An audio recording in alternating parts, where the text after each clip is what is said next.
May the words I speak be those you want spoken. May the words we hear be those you want heard. And may we live to your glory. Amen.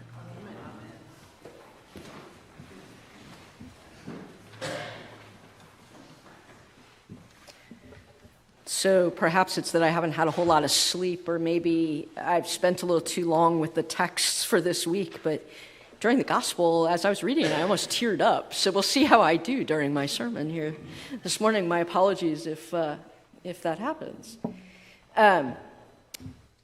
So we'll start with a little story. The other night, I was making some dinner and decided I wanted to have a few baby carrots. Right? You all know baby carrots. We see them often at coffee hour on a tray. The little carrots, approximately 2 inches in length, and looking similar to the other carrots that usually come in the bag. Overall, the carrots that I pulled out of the bag that I had in my refrigerator were fairly consistent with each other until there was this one carrot. It was weirdly twisted. It had like a funny crook, like a little bend in it, and it was damaged, if you will. It just didn't look like the other carrots. It was different. And without much thought, what do you think I did? No, even worse. I tossed it back into the bag of carrots for it to be somebody else's problem, right? And then today's gospel hit me. Oh, funny God, I see what you did there, because maybe there's an analogy to my carrots. Don't worry, it's not just the carrot where I clearly could see the lesson and still didn't follow the teachings of Jesus this week. See, the carrots that I was eating when I grabbed the bag of carrots was actually to go with my chicken wings that I got the other night for takeout. I'm sure you all know better, but one should not order takeout from a restaurant on a Friday night at approximately 6:30 p.m. and hope for a good outcome, right? But that's what my spouse did. So alas, I arrived at the restaurant to pick up my order with many of my other newfound friends. The place was packed with those in line waiting to order, and many to pick up orders, including those from many popular food delivery services. In fact, the woman in front of me waiting for an order was with one of those popular food delivery services with her infant child on her hip and her delivery insulated bag in the other hand. There were at least 30 people in the front area of this restaurant on this evening, waiting for something.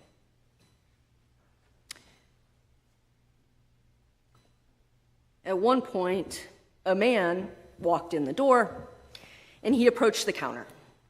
My quick observation was that he seemed a bit disheveled, but had a phone in his hand, just like all the rest of us, to show the employee at the counter his pickup order. He stated his name and showed her his phone. She looked for the order over on the rack, but she didn't locate it, and she went back to assisting other guests. A few minutes later, another employee came from the back. In a loud voice, he informed the man he would not be receiving his order. They would not be providing him food. I watched as people stepped back and scrambled to the walls of the front area. People visibly turned away from the confrontation. The two men spoke loudly to each other, with the man who placed the order exclaiming he would be calling the general manager. He then left the restaurant. Everyone exhaled and returned to their original positions in lines. So I tossed the deformed carrot in the bag, and I too moved away from the confrontation. But Jesus doesn't. He moves towards those that are different. He moves towards those that need help, and he moves towards the least amongst us and comforts and heals. Today's gospel reading from John 5, 1 through 9, tells the story of a man who was healed by Jesus while waiting at a place known to have healing water. The man, as described in the reading, is an invalid, blind, lame, and paralyzed. He's been infirm for 38 years. In the reading, he is waiting at a pool where it is believed that when an angel stirs the water, the first into the water is healed. But the man is not able to be the first in because of his condition, even though he wants to, is in position to, and keeps trying. Jesus sees the man and asks if he wants to be made well, and instead, he explains he has no one that can help him to be successful. And he understood action to be healed. Jesus directs the man to stand up, and he is healed.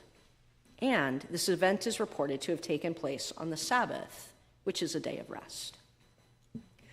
So let's consider the Sabbath day for a minute. The Sabbath, according to Jewish law of the time, was a day that no one did labor, right, or work. The Pharisees interpreted healing as labor, and therefore would not be performed on the Sabbath day. There are 5 noted events where Jesus was in conflict with Jewish leaders about healing on the Sabbath, noted across 3 Gospels. And this is the time where I turn and look at Beth and say, well, seminarian, what are the 5? We can review those later because I do have them provided here for you. Yep. So what is interesting to note in all of the stories is that there was no real urgency for the healing. No one was in immediate peril. No one was going to die right then and there. All had chronic conditions, and yet Jesus healed them on the Sabbath. Jesus' healing on the Sabbath was meant to show liberation, to be set free, as was said in Luke 13 when he healed a woman. Jesus' actions on the Sabbath were to demonstrate the joy of the day, the gift of the Sabbath to us as humans, not to be ruled, judged, or conformed to, as the codification of the time described 39 actions people were not supposed to do on the day. Jesus' action on the Sabbaths were to do good, to show mercy, actions that demonstrated God's nature, a merciful God who heals and loves all. So let's go back to the man who was healed in the reading. This man, according to the reading, has been ill for some time.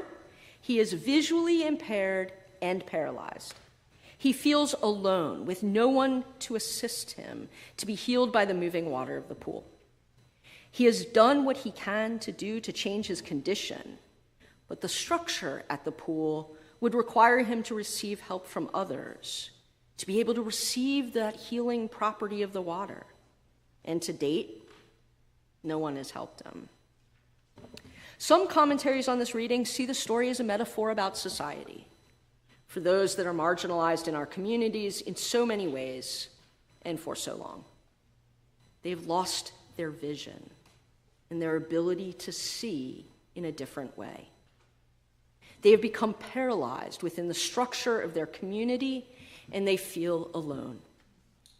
And for all of us, the rules are barriers that hinder our compassion and social justice.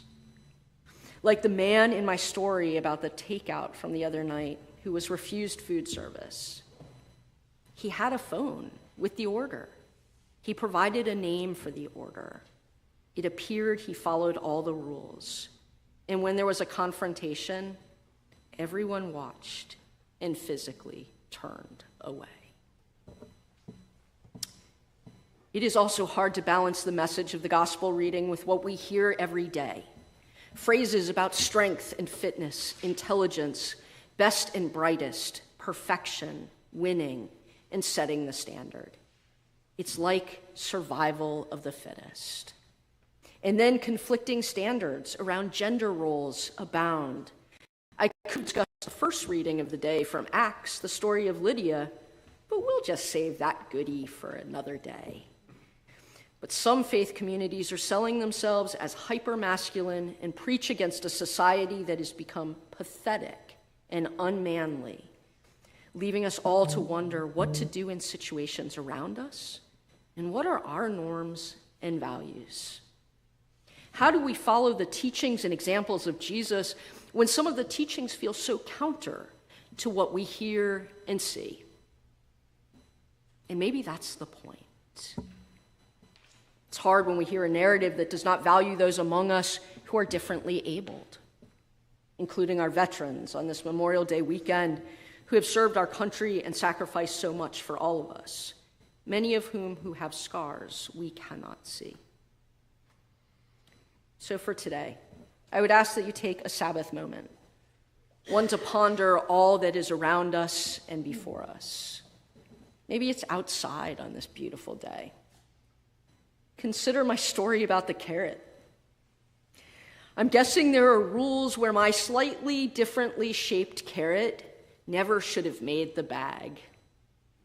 But it did. I identified the different shape of my carrot, and I tossed it back in the bag to be someone else's problem or choice. But Jesus did something different. He saw all the people he met as God's children, part of the flock, part of the bag of carrots.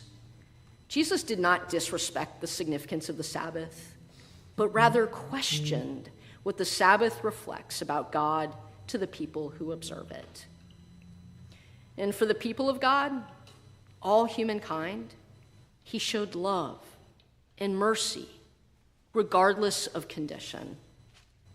He healed those trapped in their own bondage and set them free, not based on rules, but based on grace, compassion, and dignity. And yes, if you're wondering, I went back and included that carrot on my plate for dinner. Amen.